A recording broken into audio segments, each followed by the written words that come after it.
Unified 911, anong matutulong namin sa'yo? Anya ti maitulog mi ken kaapon. Anong may tatabang ko sa Unsay imo? akong ikatabang nimo? Ngini makadabang na misal ka no. Sa anumang wika o dialekto, may tulong na darating sa iyo.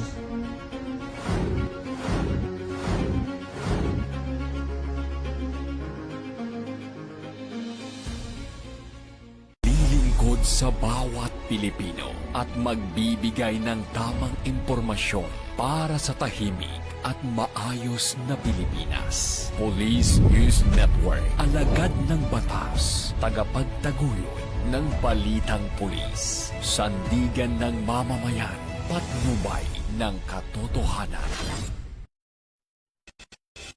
La Campo Crame, maghahatid ng pinakahuling kaganapan at nagbabagang balita. Ito ang PNN Police News Network. At ngayon, ang inyong mga tagapagbalita. Magandang araw, Bagong Pilipinas. Ako ang inyong alagad ng batas, tagataguyod ng Balitang Pulis, Patrolwoman Janina Aguas, mula sa Manila Police District. Maghahatid sa inyo ng tamang balita, kwento ng pulis at serbisyo para sa mamamayan. At ito ang PNP News Online, ang pangunahing balita ng Police News Network. Alagad ng batas, tagataguyod ng Balitang Pulis.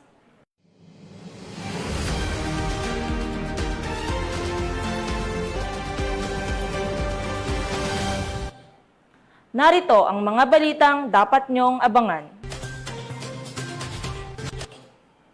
2.7 milyong pisong halaga ng shabu, nasabat, 2 arestado sa Maguindanao del Sur.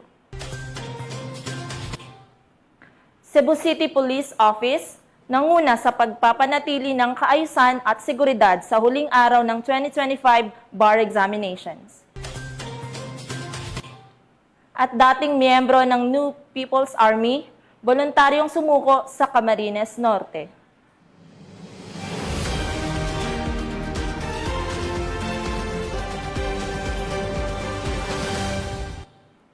Narito ang mga balitang hatid ng ating PNN correspondents mula sa iba't ibang panig ng bansa.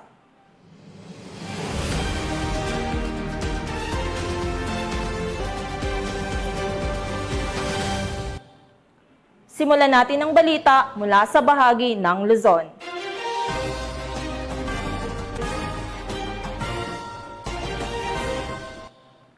Naaresto ang 2 high-value target sa isinagawang bypass operation ng Santa Catalina PNP sa Santa Catalina, Ilocos Sur. Magbabalita dyan si Police Master Sergeant Marvin Jake Romero. Isang matagumpay na bypass operation ang isinagawa ng mga tauhan ng Santa Catalina Municipal Police Station katuwang ang PDEA, Ilocos Sur sa Ovimar Resort and Hotel, Barangay Paratong, Santa Catalina, Ilocos Sur. Naaresto sa operasyon ang 2 high-value individual na kanilang sina Rosario, 33 taong gulang, isang singer mula sa Vigan City, at si Rocky, 42, isang musikero mula sa Darbacan, Ilocos Sur. Nahuli ang mga sospek habang nagbebenta ng 2 sachet na hinalang shabu. Sa inventory ng PDEA nakumpiska ang kabuuang 3 gramo ng shabu na tinatayang nagkakalaga ng mahigit 20,000 pesos. Kasama na iba pang drug paraphernalia, budol money at isang Mitsubishi expander na gamit ng mga sospek. Saksi sa inventaryo ang mga barangay official at kinatawan ng Department of Justice. Dinala ang mga sospek sa Ilocos Sur Provincial Hospital para sa medico-legal examination habang lahat ng nakumpiskang ebidensya ay nasa kustodiya ng PDEA Ilocos Sur. Naharap ang 2 suspect sa kasong paglabag sa Republic Act 9165 o Comprehensive Dangerous Drugs Act o 2002. Mula dito sa Ilocos Region, ako ang inyong PNN correspondent, First Master Sergeant Marvin Jake Romero, alagad ng batas, tagataguyod ng Balitang Pulis. Maraming salamat, Police Master Sergeant Romero. Bumagsak sa kamay ng mga operatiba ng Pampanga PNP ang isang high-value target sa isinagawang bypass operation na nagresulta sa pagkakasamsam ng hinihinalang shabu na tinatayang nagkakahalaga ng ₱250 milyong. Patrolwoman Janice Bolahaw sa report. Patuloy ang piniigting na kampanya ng Pampanga Police Provincial Office laban sa ilegal na droga matapos maaresto sa isinagawang buy-bust operation ng mga operatiba ng Porac Station Drug Enforcement Unit ang isang high-value drug personality sa Phase 1 Barangay Manibuag, Pasig, Porac. Ayon kay Police Colonel Eugene M. Marcelo, Provincial Director ng Pampanga PPO, kinilala ang suspect na si alias Rambo, 39 taong gulang, na sinasabing bahagi ng malawak na drug distribution network sa nasabing bayan. Nakumpiska mula sa kanya ang tinatayang 75 gramo ng hinihinalang shabu na nagkakahalaga ng 510,000 pesos at ang marked buy-bust money. Ang suspect ay nahaharap ngayon sa kasong paglabag sa Section 5 at 11 ng Republic Act 9165 o Comprehensive Dangerous Drugs Act of 2002 at kasalukuyang nasa kustodiya ng Porac Municipal Police Station.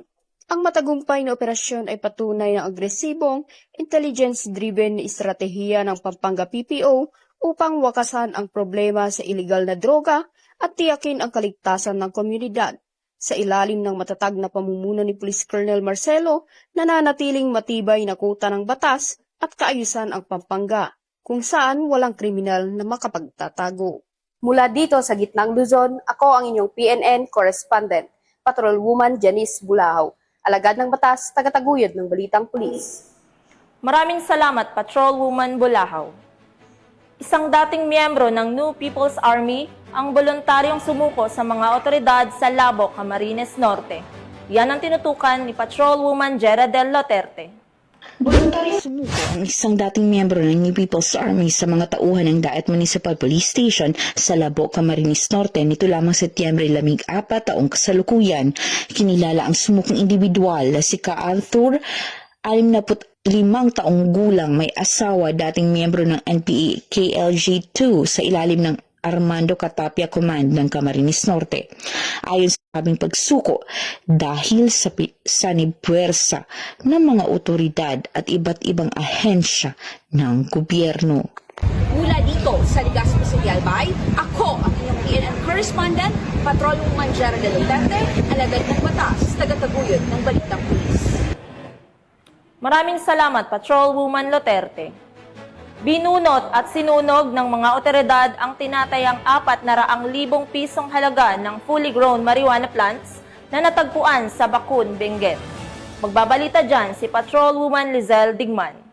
Tinatayang 400,000 na halaga ng fully grown marijuana plants ang nadiskubre ng mga operatiba sa sinagawang marijuana eradication sa sitio Makagang Kayapa, Bakun, Benguet nito lamang 14 ng Setyembre taong kasalukuyan. Naging matagumpay ang operasyon dahil sa pagtutulungan ng mga operatiba mula sa Bakun Municipal Police Station, Philippine Drug Enforcement Unit at Philippine Intelligence Unit ng Benguet Police Provincial Office, PIT Benguet, RID, RIU-14 at Philippine Drug Enforcement Agency Cordillera. Ang operasyon ay nagresulta sa pagkatuklas ng isang plantasyon ng marijuana na may tinatayang lawak na 400 square meters at may nakatanim na 2,000 na piraso ng fully grown marijuana plants na may kabuuang halaga na 400,000 pesos standard drug price. Lahat ng mga nadiskubreng marijuana ay agad na binunot at sinunog ng mga operatiba habang patuloy ang isinasagawang investigasyon upang matukoy ang iba pang plantasyon ng marijuana at mahuli ang mga individual na responsable sa pagtatanim nito. Ang matagumpay na operasyong ito ay nagtatampok sa patuloy na pangako ng mga ahensya ng kapulisan na labanan ang mga iligal na aktibidad ng droga sa rehiyon at bilang pagsuporta sa isinusulong ng Pangulong Ferdinand R. Marcos Jr.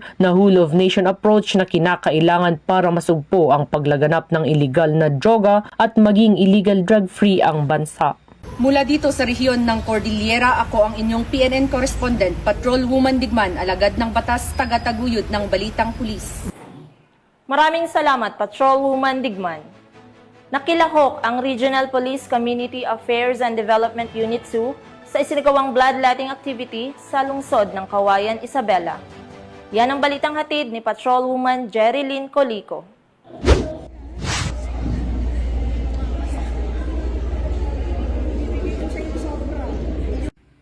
Nakilahok sa bloodletting activity ang mga tauhan ng Regional Police Community Affairs and Development Unit 2 sa pangunguna ni Police Lieutenant Alilyn Wilcox, Chief Information and Communication Development Section, sa pamumuno ni Police Captain Rubian Versida, Officer in Charge RP Cadu 2, na may temang dugong alay ang lingkod bayan, kaligtasan ng mamamayan at ng bayan na ginanap kahapon, alas 9 ng umaga ay 15 ng Setyembre nitong taon sa FLD Coliseum, Barangay District 3, Kawayan City, Isabela. Katuwang sa aktibidad ang Kawayan Component City Police Station sa pangunguna ni Police Captain Pancho T. Cortez Jr. sa pamumuno ni Police Lieutenant Colonel Avelino D. Canceran Jr., Chief of Police ng nasabing istasyon.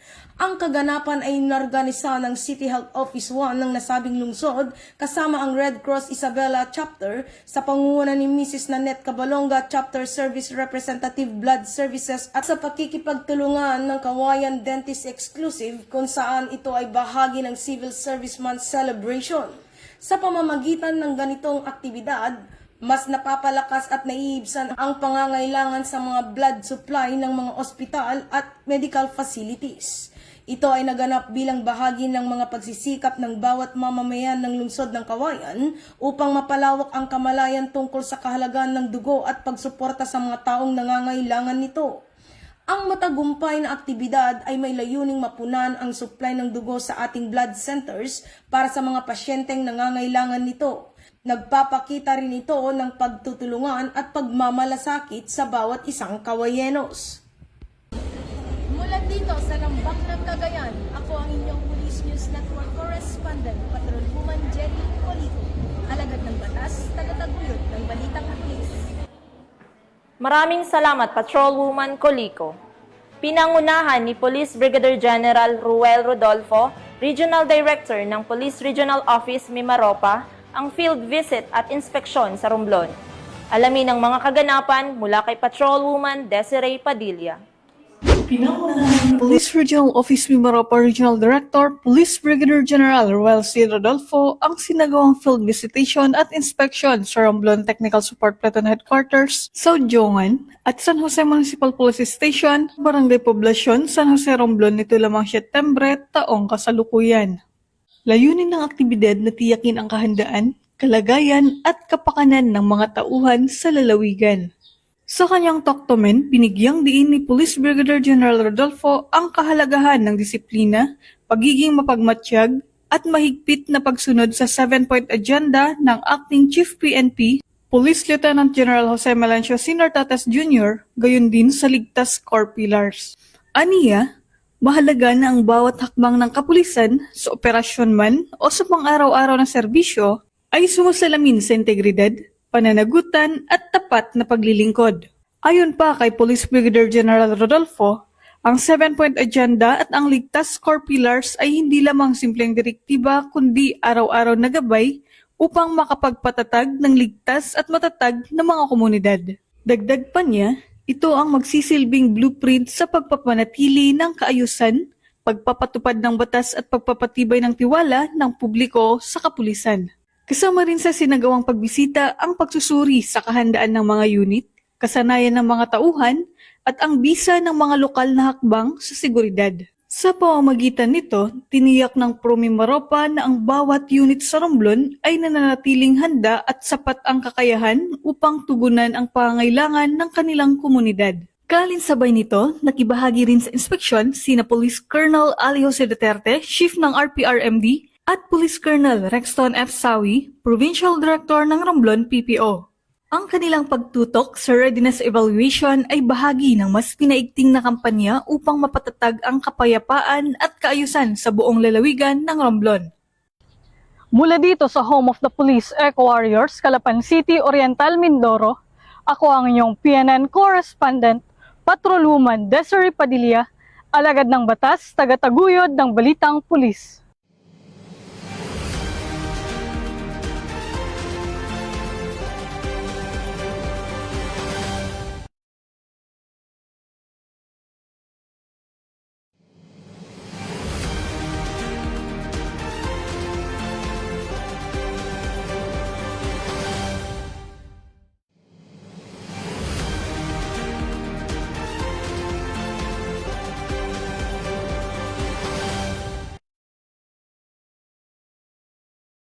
Weather update. Patuloy na minomonitor ng PAG-ASA ang dalawang low pressure area sa loob ng Philippine Area of Responsibility. Ang LPA-09C ay nananatiling nasa loob ng PAR ngunit may unlikely o mababang posibilidad na maging tropical depression sa susunod na 24 oras. Samantala, ang LPA-09D ay patuloy ding binabantayan at may medium chance na tuluyang maging tropical depression sa parehong panahon. Pinapayuhan ang lahat na manatiling nakaantabay sa mga susunod na abiso mula sa DOST PAG-ASA para sa mga pinakabagong update sa lagay ng panahon.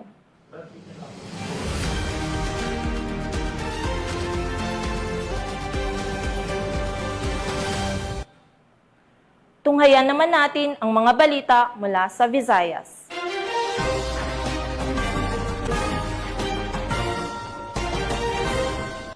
Isang high-value individual ang naaresto ng mga operatiba ng Oton Municipal Police Station matapos ang ikinasang bypass operation sa bayan ng Oton, Iloilo.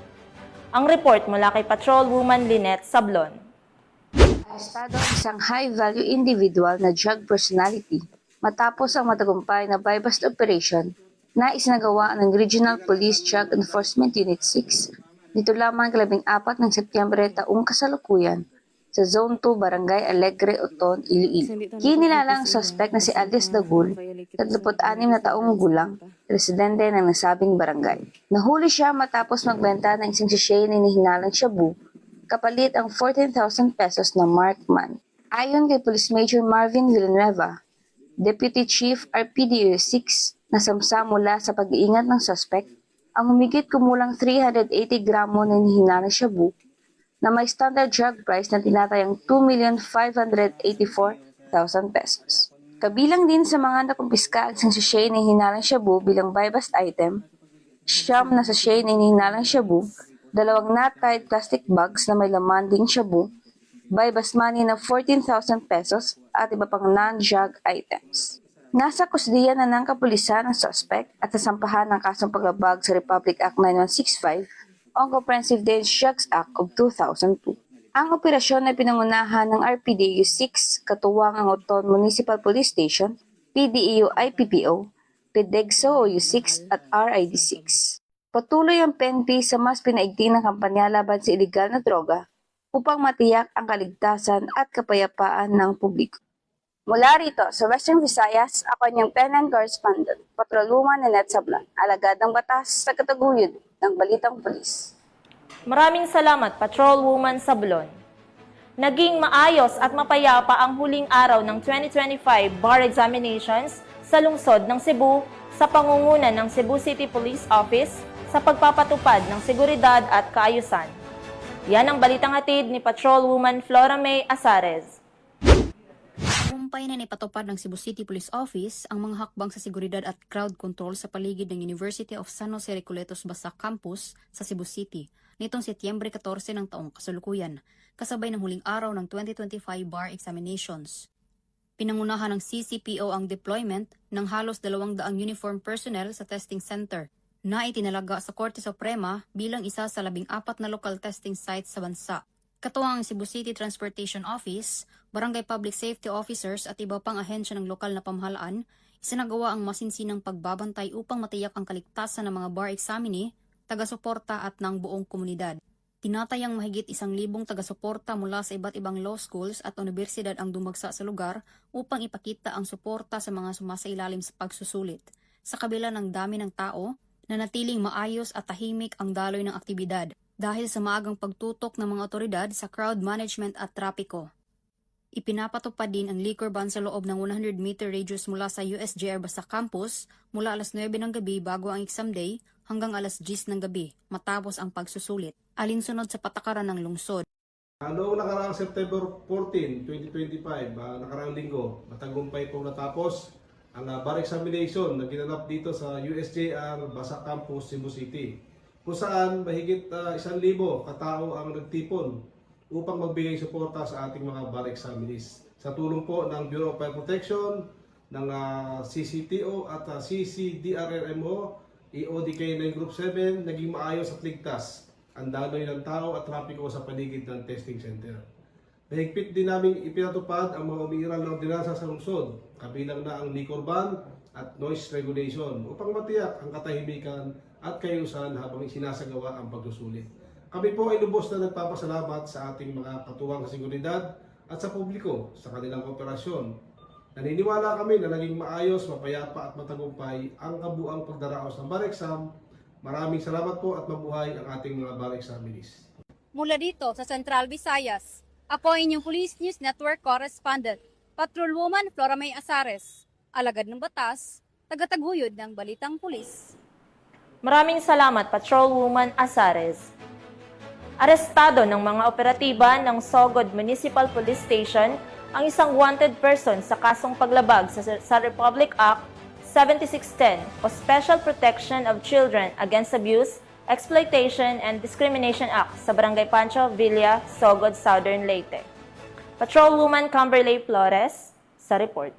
Arestado ng mga autoridad ang isang lalaking wanted person sa kasong paglabag sa RA 7610 matapos mahuli sa Barangay Pancho Villa, Sogod, Southern Leyte. Bandang alas 8:30 ng gabi nang maaresto ang akusado ng mga tauhan ng Sogod Municipal Police Station sa bisa ng warrant of arrest para sa kasong paglabag sa RA 7610 o Special Protection of Children Against Abuse, Exploitation and Discrimination Act na mainirekomenda ang piyansa na 200,000 pesos para sa pansamantalang kalayaan. Dinala ang akusado sa Sogod MPS para sa kaukulang dokumentasyon at tamang disposisyon. Ang Sogod PNP ay patuloy na maglulunsad ng mga operasyon para mahuli ang mga taong may pananagutan sa batas upang maihatid ang hustisya sa kanilang mga naging biktima at mapanatili ang kaayusan at kaligtasan ng ating komunidad tungo sa minimithi natin na bagong Pilipinas.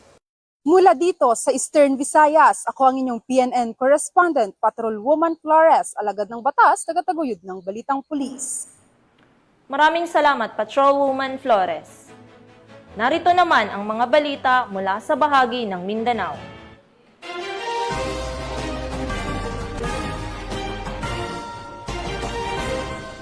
Dalawang suspect ang naaresto habang tinatayang 2.7 milyong pisong halaga ang hinihinalang shabu ang nasabat sa ikinasang bypass operation ng mga otoridad sa Maguindanao del Sur. Magbabalita dyan si Patrolwoman Leonora Gawang. Nasabat ng 2.7 milyon halaga ng shabu mula sa naarestong dalawang individual sa isinagawang checkpoint operation ng Sharif-Aguac Municipal Police Station sa National Highway Barangay Mother Poblacion, Sharif-Aguac, Maguindanao del Sur nito lamang ika-14 ng Setyembre taong kasalukuyan. Kinilala ni Police Brigadier General Jason C. D. Guzman, Regional Director ng ProBar, ang mga suspek na sina alias Bong at alias Fang na pawang nasa 8 gulang. Ayon sa ulat, matagumpay na naaresto ng mga personahe ng Sharif-Aguac Municipal Police Station ang mga suspek matapos maharang ito habang isinasagawa ang routine inspection sa naturang lugar. Dumaan sa pagsusuri ang isang sasakyang Morris Garage na lulan ang mga suspek at doon nadiskubre ng mga pulis ang 8 malalaking sachet ng hinihinalang shabu. Ang mga nakumpiskang droga ay may kabuuang timbang na 408 gramo na tinatayang nagkakahalagang 2,700,000 pesos. Ang mga suspek at ang nakumpiskang ebidensya ay dinala sa Sharif-Aguac MPS para sa wastong dokumentasyon at kaukulang disposisyon. Muling pinagtitibay ng Police Regional Office ng Bangsamoro Autonomous Region sa pamumuno ni Police Brigadier Jason C. D. Guzman, Regional Director ng ProBar, ang kanilang dedikasyon sa mas pinaigting na kampanya laban sa iligal na droga at nananawagan sa publiko na manatiling mapagmatsyag at makipagtulungan sa mga otoridad upang mapanatiling ligtas ang komunidad ng Bangsamoro. Mula rito sa rehiyon ng Bangsamoro, ako ang inyong Police News Network Correspondent, Patrolwoman Leonora Gawang, alagad ng batas, tagataguyod ng Balitang Pulis. Maraming salamat, Patrolwoman Gawang. Sa bisa ng warrant of arrest, inaresto ang nakatalang top 3 most wanted person dahil sa kasong qualified rape sa Nabunturan, Davao de Oro. Narito ang detalye ng report mula kay Patrolwoman Reyna Rose Disipulo. Ito Setyembre 15 taong kasalukuyan ang isang kinilala na si alias Francisco, 66 anyos, isang lokal na magsasaka na pangatlo sa listahan ng most wanted person sa munisipyo. Ang pagkakaresto ay bunga na isinasagawang manhunt operation ng tracker team ng Nabunturan Municipal Police Station. Nasa kote si Francisco sa kanyang tirahan sa Purok 5, Barangay Pangutusan sa bisa ng warrant of arrest na may kinalaman sa kasong qualified rape na walang naitalang bail ban para sa nasabing kaso. Matapos ang pagkakaresto, ipaliwanag sa kanya ang kanyang karapatan sa wikang naiintindihan niya, ngunit pinili niyang manahimik. Dinala rin siya sa Nabunturan Municipal Health Office para sa kinakailangang medikal na pagsusuri. Sa kasalukuyan, ang akusado ay nasa kustudiya ng Nabunturan Municipal Police Station para sa karampatang legal na proseso. Ang pagkakaresto na ito ay bahagi ng masusing kampanya ng lokal na kapulisan laban sa mga wanted person upang mapanatili ang kapayapaan at kaayusan sa komunidad. Dito sa Police Regional Office 11, ako ang inyong PNN correspondent, Patrolwoman Reyna Rose Disipulo, alagad ng batas, tagataguyod ng Balitang Pulis. Maraming salamat, Patrolwoman Disipulo. Nasa kote ng pulisya ang isang lalaki na may nakabinbing kaso ng attempted murder sa isinagawang operasyon sa Zamboanga del Sur. Ang balita mula kay Patrolwoman Luis Marie Conde. Nagsanib na persa ng Criminal Investigation and Detection Group 9, Bayog Municipal Police Station, Regional Intelligence Unit 9, 1st Cavalry Battalion Armor Division, Philippine Army at iba pang law enforcement unit. Ang isang lalaki na wanted sa kasong attempted murder sa Purok 1, Barangay Conacon, Bayog, Zamboanga del Sur. Dakong alas 5 ng hapon nito lamang 15 ng Setyembre taong kasalukuyan.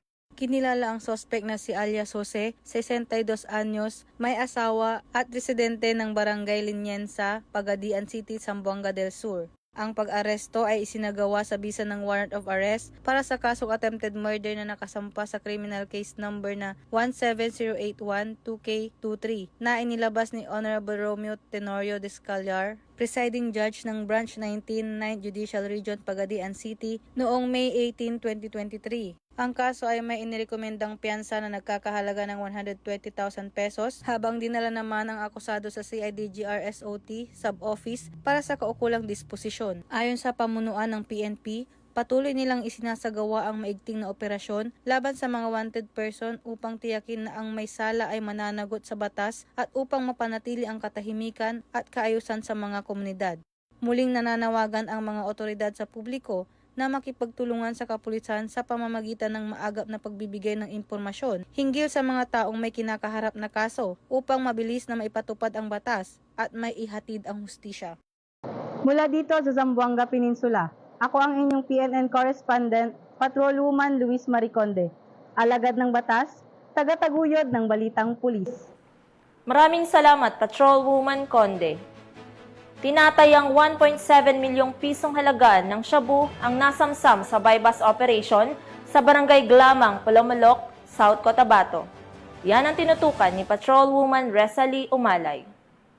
Tinatayang 1.7 milyong halaga ng shabu ang nasamsam sa bypass operation na ikinasa ng RPDEU 12, RIU 12, PDEG 12 at Pulomolok Municipal Police Station, katuwang ang PDEA 12 noong Setyembre taong kasalukuyan sa Barangay Glamang, Pulomolok, South Cotabato. Kinilala ang mga sospek na sina alias Loy, 36 anyos, residente ng Barangay Lagaw, alias Paul, 52 anyos, residente ng Barangay Sinawal, at alias Roy, 50 anyos, residente ng Barangay Dajangas West, General Santos City. Na-recover mula sa kanila ang 10 sachet ng hinihinalang shabu na may kabuwang bigat na 250 gramo na may halagang 1.7 milyon at by bust money na 14,000 pesos. Kabilang ang isang tunay at 13 peking 1,000 peso bill. Ayon sa Police Regional Office 12, ang operasyon ay patunay ng kanilang mas pinaigting na kampanya laban sa iligal na droga. Nananawagan din ang PNP sa publiko na makiisa sa laban kontra droga para sa kaligtasan ng pamayanan. Mula dito sa General Santos City, ako ang inyong PNN correspondent, Patrolwoman Resalie Umalay,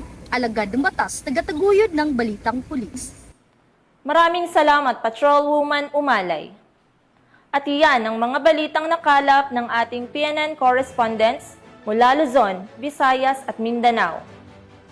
At bago tayo tuluyang magtapos, nais naming batiin ang mga kalahok ng Philippine Uniformed Services Sports League 2025 na ginaganap ngayon sa Camp General Emilio Aguinaldo, Quezon City.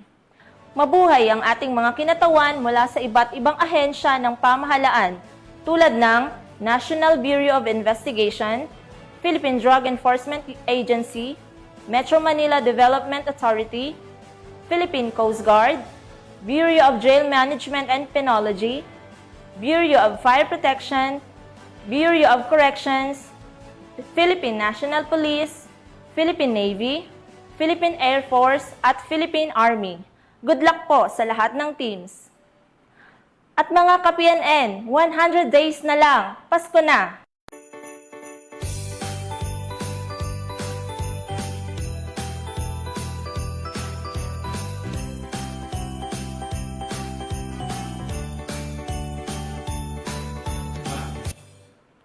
Sa ngalan ng pamunuan ng Philippine National Police, sa pangunguna ni Acting Chief PNP Police Lieutenant General Jose Melencio Nartates Jr.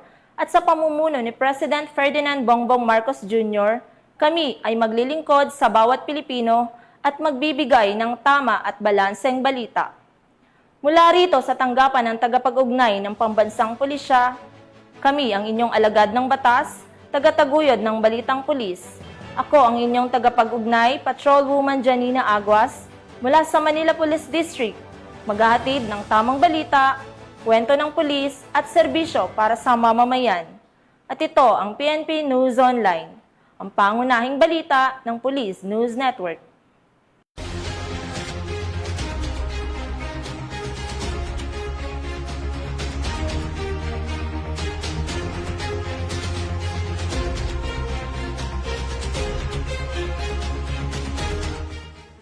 Police News Network, alagad ng batas, tagapagtaguyod ng balitang pulis.